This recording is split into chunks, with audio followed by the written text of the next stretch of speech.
योग वशिष्ठ का ये सूत्र कहता है, just as the wind does not affect the creepers in a picture, so also afflictions do not affect one whose understanding is fortified by firmness and always reflected in the mirror of inquiry. सूत्र कहता है कि जो हवाएं हैं वो कभी उन वृक्षों को नहीं हिलाती जो किसी तस्वीर में स्थिर हो चुके हैं। ऐसे ही जो व्यक्ति अपने आत्मज्ञान में, अपनी आत्मावलोकन में स्थिर हो चुका है, उसे किसी भी तरह के जो विचलन है, डेविएशन है, एफ्लिक्शंस हैं, वो प्रभावित नहीं करते।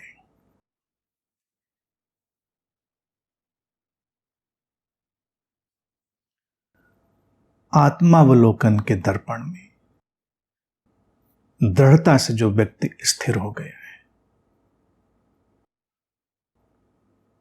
उदाहरण भी सुंदर है।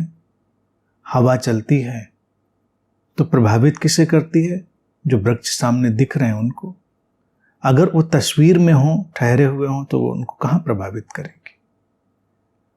हम लोग जो प्रभावित होते हैं वो होती हैं हमारे अनुमान, हमारी छवियां, हमारी इमेजेस। दर्पण का उदाहरण बहुत अच्छा दिया कि वो आत्मावलोकन का दर्पण, दर्पण की विशेषता ही यही होती है कि वो किसी भी छवि को कैद नहीं करता। हम जैसे होते हैं उसमें वैसे दिख जाते हैं, और वैसे दिख जाते हैं तो उसमें हमें हमेशा सुधार की संभावना दिखती। हम दर्पण में देखते हैं तो हमको दिखता है चेहरे पे क्या है, हमारे बाल कैसे हैं, हम ठीक कर सकते हैं उनको, सुधार की संभावना है। आत्मावलोकन भी ऐसा ही दर्पण है जिसमें निरंतर सुधार और निरंतर विकास की संभावना होती है, निरंतर आगे बढ़ते चले जाने की संभावना होती है, लेकिन उसमें दृढ़ता चाहिए। सूत्र कह रहा है दृढ़ता। कोई अपनी कल्पना का जाल नहीं कि हम अपनी कल्पना का कोई जाल बना ले, बुन ले कि अच्छा ऐसा है हमारा होना, अच्छा ये ऐसा है। कल्पनाएं टकराएंगी, छवियां टकराएंगी और वो कष्ट देंगी। जो लोग बात बात पर विचलित होते हैं, डिविएट होते हैं, वो कौन लोग होते हैं? हम जरा इसका अन्वेषण करें, इसकी खोज करें, तो हम देखेंगे कि उनकी दृष्टि हमेशा आधी अधूरी, उथली, सीमित होती है। उस उथली और सीमित दृष्टि से उन्होंने कोई छवि बनाई होती है, कोई अनुमान लगाया होता है। अनुमान बिखरते रहते हैं। कोई भी अनुमान यहां स्थायी होने के लिए नहीं, छवियां स्थायी होने के लिए नहीं, वो टिकती नहीं, वो बिखरती जाएंगी। व्यक्ति विचलित होता चला जाएगा। हम एक अनुमान से चल रहे थे, घटना कहीं और घट गई, किसी और तरह से चीज हो गई। अपनी होने की दृढ़ता में स्थित जब व्यक्ति होता है तो वो अपने जीवन के दो पहलुओं को अच्छे से जान लेता है। एक पहलू जहां पर सब बदल रहा है, परिवर्तनशील है, वो छवियों का जगत है, वर्ल्ड ऑफ इमेजेज है। और दूसरा उसके भीतर का आत्मिक बिंदु जहां पर कुछ भी बदल नहीं रहा है, जहां पर सब ठहरा है, पूरी तरह से स्थिर है। यह है उसकी आंतरिक स्थिरता, इनर स्टिलनेस। जब तक व्यक्ति अपने जीवन की इन दोनों दशाओं और दिशाओं को नहीं देखता, वो कांपता रहता है, विचलित होता रहता है, भटकता रहता है। क्योंकि हर अनुमान एक नई अपेक्षा को जन्म देता है, और उस अपेक्षा से ही सारा ये जो एफ्लिक्शन है, सारा डेविएशन है, सारा विचलन है, वो आता है। अगर हम जीवन को बिना किसी अनुमान के जिए, क्षण प्रति क्षण,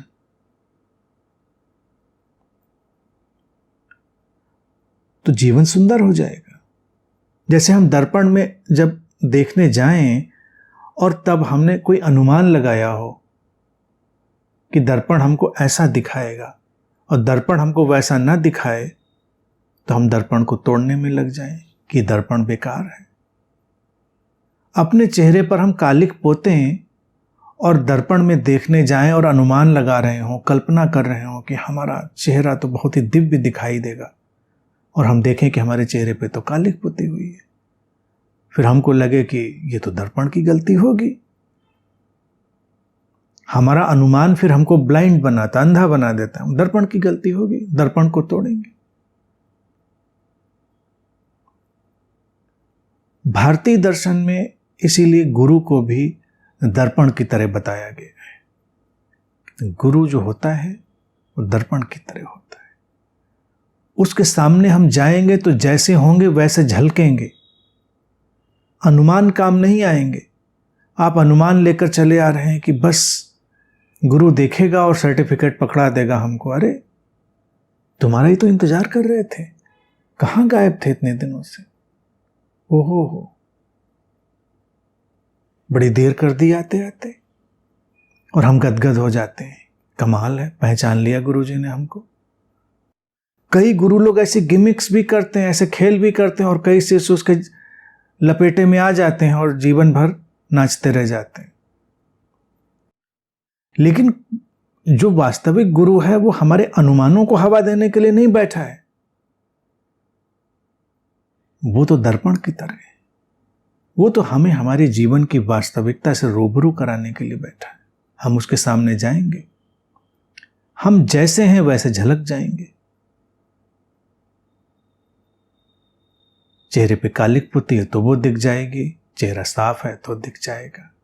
अब हम उससे अपना विकास करेंगे तो विकास कर सकते हैं, ना विकास करें तो अलग बात है। अनुमानों में जीने वाला व्यक्ति जिसके भीतर अभी आंतरिक दृढ़ता नहीं है, वो हमेशा दर्पण को तोड़ने का काम करता है। हमेशा ध्यान रखें। वास्तविक गुरुओं के पास इसीलिए उनके बहुत विरोधी होते रहते हैं, आए दिन उनके विरोध करने वाले। छद्म गुरुओं के पास भीड़ बढ़ती चली जाती है।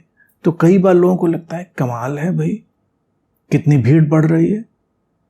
क्योंकि जब कोई छद्म गुरु होगा तो वो हमारे अनुमानों को हवा देगा, हमारी छवियों को हवा देगा, हमारी बेवकूफ़ियों को भी हवा देगा, हमारी धारणाओं को भी हवा देगा, हर चीज को पोषण दे देगा। उसको क्या लेना देना? उसको तो कोई लेना देना नहीं तुमसे। उसकी तो अपनी दुकान चलनी है, चलाएगा। लेकिन जो वास्तविक गुरु होगा वो अस्तित्वगत घटना होगी, वो दर्पण की तरह हो गई होगी। वो कुछ कर ही नहीं सकता यथार्थ को झलकाने के सिवा। तो इसलिए वास्तविक गुरु के विरोध में तो लोग जाते ही जाते हैं, और ज्यादा से ज्यादा जाते हैं। इसलिए कभी यह नहीं सोचना चाहिए कि क्यों विरोध होता है, क्यों बुद्ध के ऊपर पत्थर फेंक देता है कोई, क्यों जीसस पे को सूली पे ठोकने पे आमादा हो जाता है, क्यों कोई किसी के पीछे जहर लेके पड़ जाता है कोई, क्यों? क्योंकि वो दर्पण जैसे हैं। हम वैसा अपने को देखना नहीं चाहते कि हमारे अंदर कितना विष, कितनी हमारे अंदर जो चीज़ें हैं भरी हुई हैं। लेकिन ये मौका होता है कि अगर हम देखें तो हम सुधर कर उसके पार चले जाएं। वहां पर हम चूकते हैं। तो ये सूत्र योग वशिष्ठ का उसी फिनोमेना की तरफ इशारा करता है कि जैसे तस्वीर में वृक्ष स्थिर हो गए हैं, ऐसे ही अपने भीतर स्थिरता ले आओ। स्थिरता किस बात की? आत्मावलोकन की, सेल्फ इंक्वायरी की फर्मनेस, आत्मावलोकन।